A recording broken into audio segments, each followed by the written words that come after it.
بسم اللہ الرحمن الرحیم۔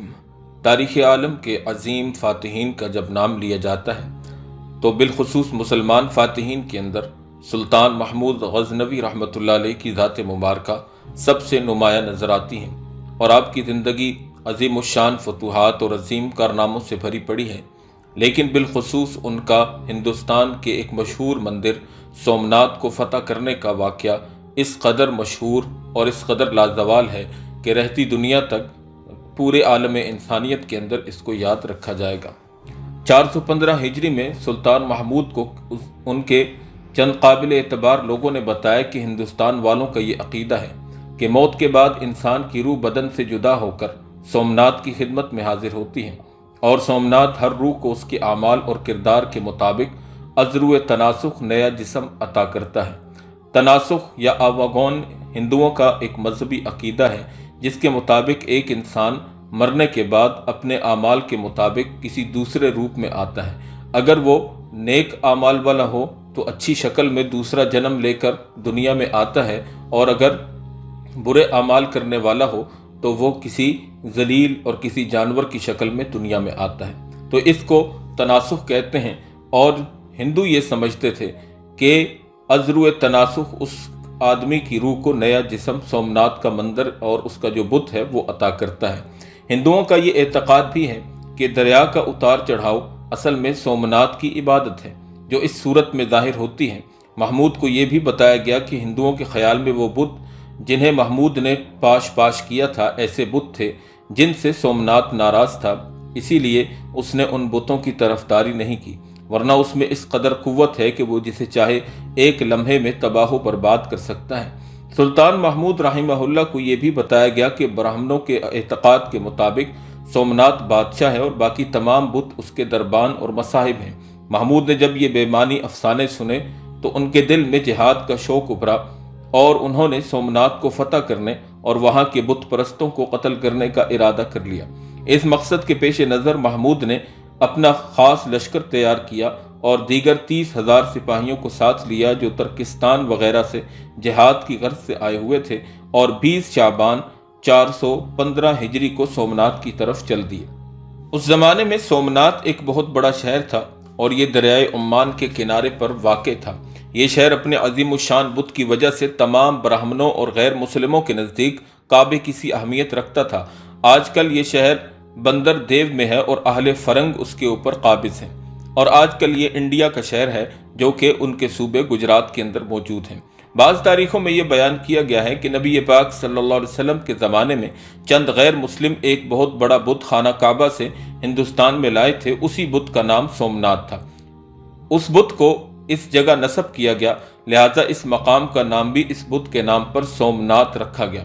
لیکن برہمنوں کی ان کتابوں سے جو اسلام کے ظہور سے کئی ہزار سال پہلے تصنیف کی گئیں معلوم ہوتا ہے کہ مذکورہ روایت غلط ہے۔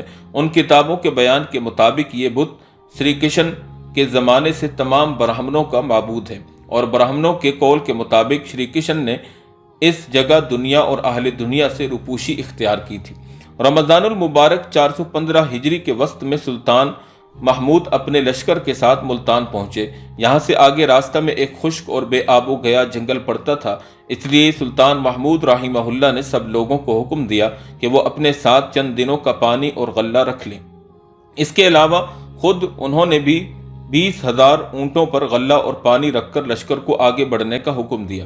جب اس خطرناک جنگل کا سفر تمام ہو گیا تو محمودی لشکر اجمیر کی سرحد پر جا پہنچا، جو کہ اس وقت ہندوستانی راجستھان صوبے کا ایک مشہور شہر ہے۔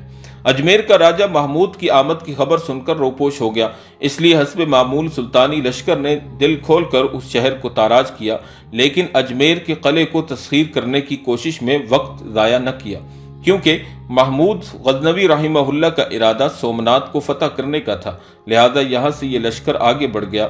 راستے میں سلطان محمود کو چند اور قلعے ملے، اگرچہ ان قلعوں میں بہادر سپاہی اور کافی سارا جنگی سامان فراوانی سے موجود تھا، لیکن محمود کے سر پر خدا کی رحمت کچھ اس طرح سے سایہ کیے ہوئے تھی کہ ان قلعوں میں بسنے والوں نے بجائے جنگ کرنے کے محمود کے خوف سے اپنے قلعے تمام مال و اسباب کے محمود کے سپرد کر دیے۔ ان قلعوں سے فرصت حاصل کرنے کے بعد محمود نہرولہ میں جسے آج کل پٹنہ گجرات بھی کہا جاتا ہے، وہاں پر پہنچا۔ اس شہر کے تمام باشندے سلطان محمود کے خوف سے شہر خالی کر کے کہیں اور جا چکے تھے، لہٰذا محمود کے حکم پر اس شہر کا تمام غلہ اپنے ساتھ لاد لیا گیا۔ اس کے بعد لشکر نے بڑی تیزی سے سفر طے کیا اور سومنات کے قریب جا پہنچا۔ جب مسلمانوں کا لشکر سومنات کے قریب دریا کے کنارے پر پہنچا تو مسلمانوں نے دیکھا کہ سومنات کا قلعہ بہت ہی بلند ہے اور دریا کا پانی قلعے کی فصیل تک پہنچا ہوا ہے۔ اہل سومنات قلعے کی دیوار پر کھڑے ہو کر اسلامی لشکر کو دیکھ رہے تھے اور چلا چلا کر مسلمانوں سے یہ کہہ رہے تھے، ہمارا معبود سومنات خود تم کو یہاں کھینچ کر لایا ہے تاکہ ایک ساتھ ہی تم سب کو تباہ و ہلاک کر دے اور اس صورت سے تم سے ان تمام بتوں کا بدلہ لے کہ جنہیں تم نے ٹکڑے ٹکڑے کیا ہے۔ مسلمانوں کے زبردست لشکر نے اپنے باہمت اور دلیر بادشاہ سلطان محمود رحمہ اللہ کے حکم سے پیش قدمی کی اور قلعے کی دیوار کے نیچے پہنچ کر معرکہ آرائی شروع کر دی۔ ہندوؤں نے جب مسلمانوں کی یہ ہمت اور اولو العزمی دیکھی تو وہ تیروں کی بوچھاڑ سے بچنے کے لیے قلعے کی دیواروں سے نیچے قلعے کے اندر اتر گئے اور مندر میں جا کر سومنات بت سے فتح کی دعائیں مانگنے لگے۔ مسلمان بہت سی سیڑھیاں لگا کر قلعے کے ایک حصے پر چڑھ گئے اور بلند آواز سے تکبیر کا نعرہ لگایا۔ اس دن صبح سے لے کر شام تک جنگ ہوتی رہی۔ جب رات کے آثار نمایاں ہونے لگے اور چاروں طرف اندھیرا چھانے لگا تو اسلامی لشکر اپنی قیام گاہ کی طرف واپس آ گیا۔ دوسرے روز صبح ہوئی تو پھر مسلمانوں نے حملہ کیا اور تیروں کی بوچھاڑ اور نیزوں کی ضربوں سے ہندوؤں کو قلعے کے اس حصے سے پسپا کر دیا اور گزشتہ دن کی طرح سیڑھیاں لگا کر قلعے کی چاروں طرف سے اہل قلعہ پر حملہ آور ہوئے۔ یہ عالم دیکھ کر اہل سومنات مختلف گروہوں میں تقسیم ہو گئے اور سومنات کے بت سے بغلگیر ہو کر ایک دوسرے سے رخصت ہونے لگے۔ مارو مارو کی آوازیں لگاتے ہوئے وہ اس قدر لڑے کہ ایک ایک کر کے تقریباً سبھی ہلاک ہو گئے۔ تیسرے روز ہندوؤں کے وہ لشکر جو قلعے کے آس پاس جمع تھے اہل قلعہ کی مدد کے لیے مسلمانوں کے سامنے آ گئے۔ محمود نے اپنی فوج کے ایک بڑے حصے کو قلعے کے محاصرے سے واپس بلایا اور اسے ساتھ لے کر اس بیرونی لشکر سے نبرد آزما ہوا۔ طرفین میں زبردست معرکہ آرائی ہوئی اور میدان جنگ میں خون کی ندیاں بہنے لگی۔ یہ عالم دیکھ کر دیکھنے والوں کے دل لرز اٹھے اور پرم دیو اور بشلیم کے لشکروں کے یکے بعد دیگرے آ جانے سے یہ خیال پیدا ہو گیا کہ کہیں ایسا نہ ہو کہ میدان جنگ سے مسلمانوں کے پاؤں اکھڑ جائیں۔ محمود کو جب اس بات کا احساس ہوا تو وہ پریشان ہو کر ایک گوشے میں اور حضرت شیخ ابو الحسن خرقانی رحمہ اللہ کی مقدس عبا کو ہاتھ میں لے کر سجدے میں گر گیا اور بڑے ہی خلوص کے ساتھ اس نے خداوند تعالیٰ سے فتح کی دعا مانگی اور اپنے لشکر میں واپس آ گیا۔ اس کے بعد اس نے ہندوؤں پر ایک زبردست حملہ کیا اور فتح حاصل کی۔ اس معرکہ میں تقریباً 5000 سومناتی بت پرست قتل ہوئے۔ باقی ماندہ لشکر اور پجاری جن کی تعداد تقریباً 4000 کے قریب تھی اپنی جان بچا کر دریا کی طرف بھاگے اور کشتیوں میں بیٹھ کر جزیرہ سراندیپ کی طرف روانہ ہو گئے تاکہ وہاں جا کر پناہ لے سکے۔ محمود نے پہلے ہی ان فراریوں کا انتظام کر رکھا تھا اور کشتیوں میں مسلمان لشکر کے چھوٹے چھوٹے دستے بٹھا کر ان کشتیوں کو دریا میں چھوڑ رکھا تھا تاکہ وہ بھاگنے والوں کا راستہ روکیں۔